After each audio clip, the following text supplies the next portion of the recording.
नमस्कार दोस्तों, आज कवि प्रदीप का जयंती दिवस है। देश प्रेम और देशभक्ति से ओतप्रोत भावनाओं को सुंदर शब्दों में पिरोकर जन जन तक पहुंचाने वाले कवि प्रदीप का जन्म 6 फरवरी 1915 को उज्जैन के बादनगर नामक कस्बे में हुआ था।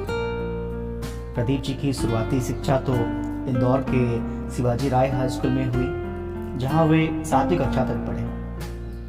इसके बाद की शिक्षा इलाहाबाद के दारागंज हाई स्कूल में संपन्न हुई। लखनऊ विश्वविद्यालय से स्नातक की डिग्री हासिल की।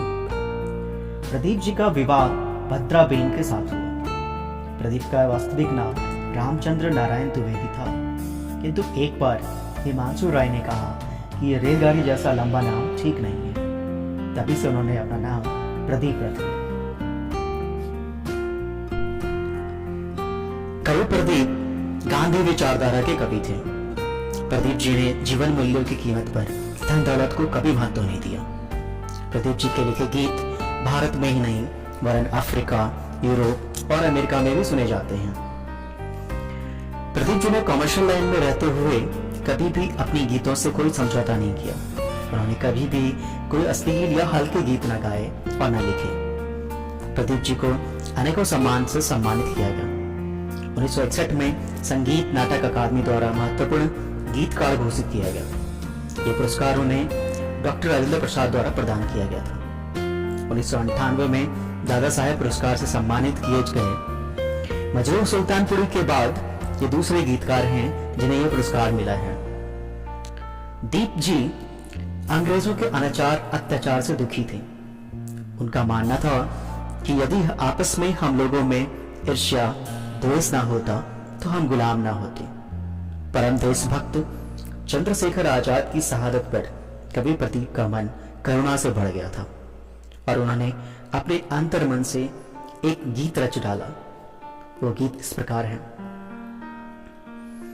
वह इस घर का एक दिया था, वह इस घर का एक दिया था, विधि ने अनल स्फुलिंगों से उसके जीवन का वसन किया था। जिसने अनल लेखनी से अपनी गीता का किया प्रकथन, जिसने जीवन भर ज्वालाओं के पथ पर ही किया पर्यटन, जिसे साध थी दलितों की झोपड़ियों को आबाद करूं मैं, आज वही परिचय विहीन सा पूर्ण कर गया अन्नत के शरण। आज वही परिचय विहीन सा पूर्ण कर गया अन्नत के शरण। 1962 में चीन से युद्ध के पश्चात पूरा देश आहत था। इसी परिप्रेक्ष्य में प्रदीप जी ने एक ऐतिहासिक गीत लिखा जिसने उनको अमर बना दिया, जिन्हें लता मंगेशकर ने गाया था।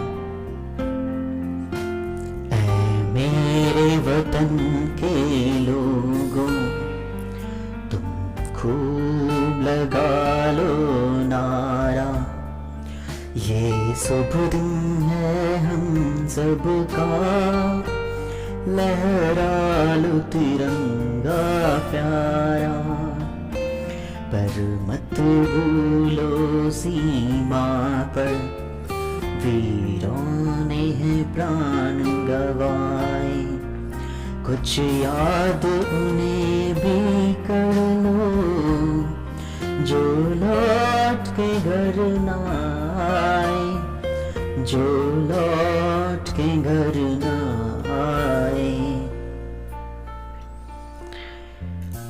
फिर कवि प्रदीप ने लिखा था, आज हिमालय की चोटी से फिर हमने ललकारा है, आज हिमालय की चोटी से फिर हमने ललकारा है, दूर हटो ए दुनिया वालों हिंदुस्तान हमारा है, दूर हटो ए दुनिया वालों हिंदुस्तान हमारा है।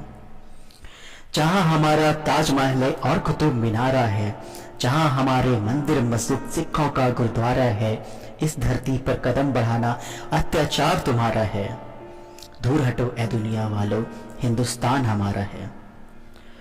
शुरू हुआ है जंग तुम्हारा जाग उठो हिंदुस्तानी, शुरू हुआ है जंग तुम्हारा जाग उठो हिंदुस्तानी, तुम न किसी के आगे झुकना जर्मन हो या जापानी, आज सभी के लिए हमारा यही कौमी नारा है, दूर हटो ए दुनिया वालों हिंदुस्तान हमारा है, दूर हटो ए दुनिया वालों हिंदुस्तान हमारा है। इस गीत से क्रोधित तत्कालीन ब्रिटिश सरकार ने उनकी गिरफ्तारी के आदेश दिए। इससे बचने के लिए कवि प्रदीप को भूमिगत होना पड़ा। भाषा की दृष्टि से कवि प्रदीप का स्थान अन्य गीतकारों से श्रेष्ठ है। समाज की बिगड़ती दशा को देखकर उनकी अंतरात्मा ईश्वर से कहती है कि देख तेरे संसार की हालत क्या हो गई भगवान, कितना बदल गया इंसान, कितना बदल गया इंसान।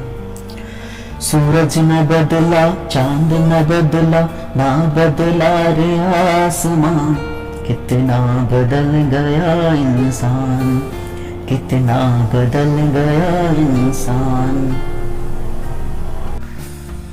सामाजिकता की भावना से ओतप्रोत होकर विश्व बंधुत्व की भावना में उन्होंने लिखा था कि इंसान से इंसान का हो भाईचारा, यही पैगाम हमारा। इंसान से इंसान का हो भाईचारा, यही पैगाम हमारा। संसार में गूंजे समता का एक तारा, यही पैगाम हमारा, यही पैगाम हमारा।